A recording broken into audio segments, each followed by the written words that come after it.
can throw, and when he does have time, he still has a howitzer for an arm. He still has a really good arm. And it was nice to see Garrett Wilson get involved. It was nice to see the Jets get an onside kick. It was nice to see a lot of really, like the blitzing from Wink Martindale, the 2 home runs from Aaron Judge, DeGrom striking out his 13 out of his first 15 or whatever it was.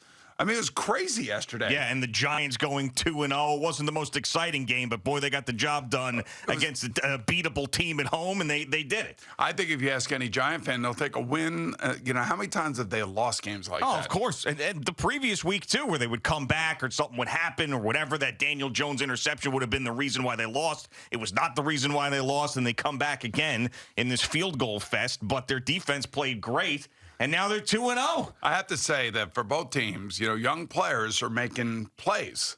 I mean, young players are involved, whether it be Breece Hall or Garrett Wilson for the Jets. I mean, there's young players all over the defense for the Giants. And, I hope the Giants get good news in regards to Leonard Williams. That would be a big loss for them. He's a guy who never misses a game. He's a guy who just goes about his business, doesn't say much, doesn't, seem to stick out at all, but everybody respects him as a football player. That would be a big loss for the Giants. I still question whether or not Daniel Jones is the guy. There are certain times in these games where he makes these throws and you're like, holy crap, he can play. And then there are times where, he holds on to the ball, misses an open guy, or doesn't go through his reads. And I'm sure it drives, both Brian Daboll and Mike Kafka crazy. But they're 2-0, and the key thing is not to be turning the ball over and not to be making key mistakes. So I think, thank you, Al. It's very nice of you to bring me coffee this morning. Look at that. Look at that. Full service. Executive producer. Full service. I like earning his title. Right. But, it's and yesterday was a wild day in the NFL for so many teams came back from deficits, whether it be the Cardinals, the Dolphins, the Jets. Mm-hmm.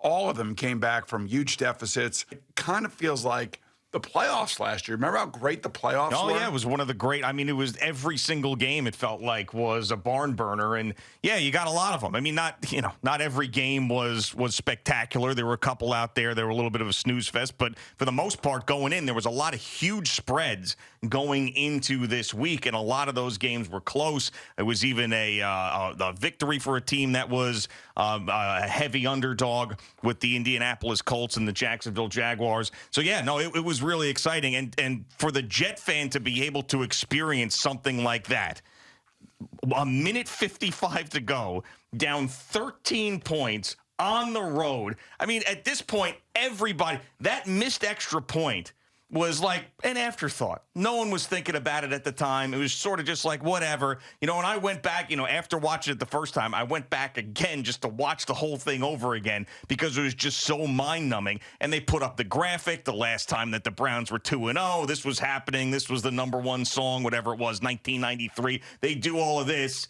Whatever it was, Andrew Catalon goes, then we'll be right back because the Browns put the finishing touches on the Jets or whatever. Like, all this stuff was being said, like it was, and we all believed it. We all thought it was over. Well, why wouldn't you? Because when the Jets are down 13 points, 39 times in a row, they have never come back from a 13 It's never happened before. 39 times in a row, the Jets have been down 13 points. I'm assuming somewhere along the line I was on one of those teams.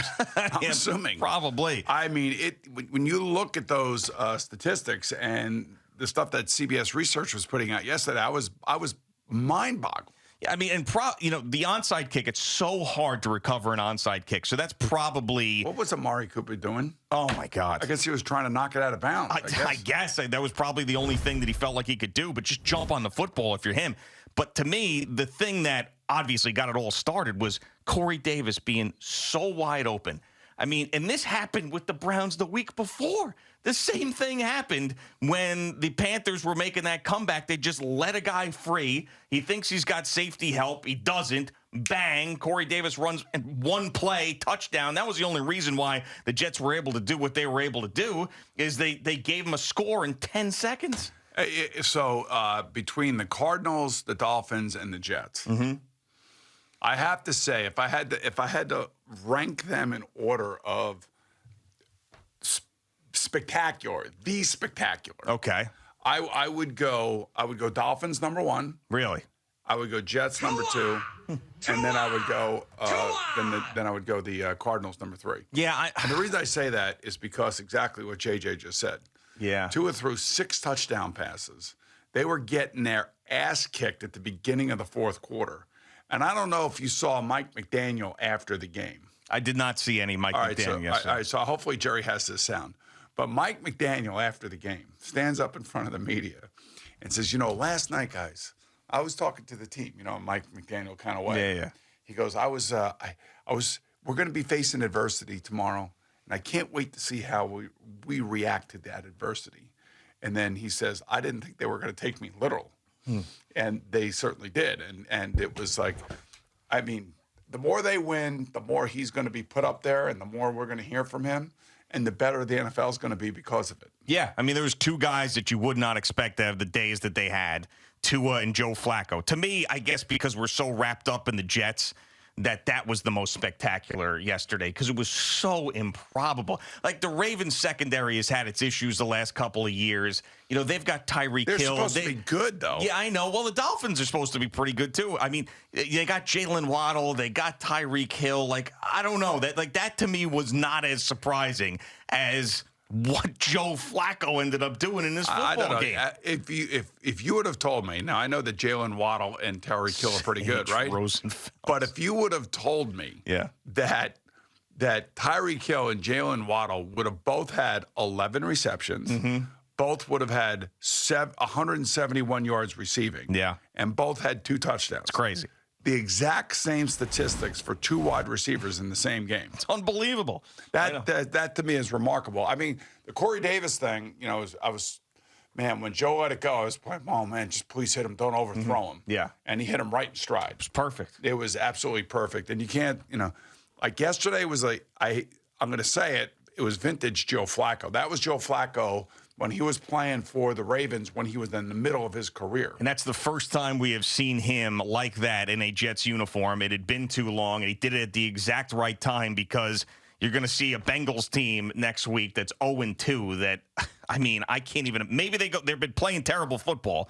Maybe that continues. I don't know. But we talked about how this was as big of a must-win situation in a week 2 for a team that we had seen in a long time because of the way the schedule is set up and Zach Wilson coming back and everything else. You couldn't hand the ball to Zach Wilson at 0-3 and think that this team was going to come back and then be a factor in the AFC. They had to get this win. They did. Joe Flacco was as excited as I've ever seen the guy, especially in a Jets uniform. So, this was just this, and to back up all the Rob Saleh stuff from the week prior. If they would have ended up losing that game by 13 and then going down in a heap like we thought they were going to, this would have been a really rough week for the Jets. So, that was just spectacular. I think it was a little disappointing. The defensive performance was disappointing. Brissett was way too good. Right. I thought the defensive performance the week before was good. And then it wasn't so good in this game. And, you're playing a backup quarterback, so now you're playing a quarterback, that obviously is not playing well right now. The Bengals aren't playing well. Their offensive line is supposed to be better, but they're making a lot of mistakes and a lot of free rushers coming at Joe Burrow. And that's just communication. That's just stuff. They'll get that fixed. If I had to look at the 0-2 teams this morning, they're the team that I still think that is very much in this whole thing. That's an NFC loss to a Cowboy team that, Cooper Rush made a statement yesterday. That's the way 2 backup quarterbacks, when you think about it. 3 if you count Jimmy Garoppolo with what unfortunately happened to Trey Lance. But then look at what happened to the offense when Garoppolo got in there. Yeah, this guy, he wins football games. That's what he does. But all of a sudden it looked like a legitimate offense again as opposed to one that was, trudging along, it just couldn't get anything going. And then unfortunately, Trey Lance puts himself in a bad situation and he snaps his ankle. Yeah, and he's going to be out for the year, which is really unfortunate. Now, Jimmy Garoppolo might not be the guy that wins the big game, the ultimate big game for the 49ers, and they thought that they needed to get over the hump with somebody else. But, his record is, it's amazing how many games he's won. His win percentage is off the charts. The thing about him that drives San Francisco crazy is that, well, he never stayed healthy. Well, he doesn't stay healthy. But number 2, in the offseason, he's aloof. He goes dark. Yeah. And they can't find him, and so much of that has already been printed. I think that the way that his teammates were reacting to him yesterday, much like the way the teammates were reacting to Joe Flacco yesterday, tells you all you need to know how popular the guy is in the locker room with his teammates. Sure. And think about the last 6 months for Jimmy Garoppolo. Yeah, I mean, he's been trashed.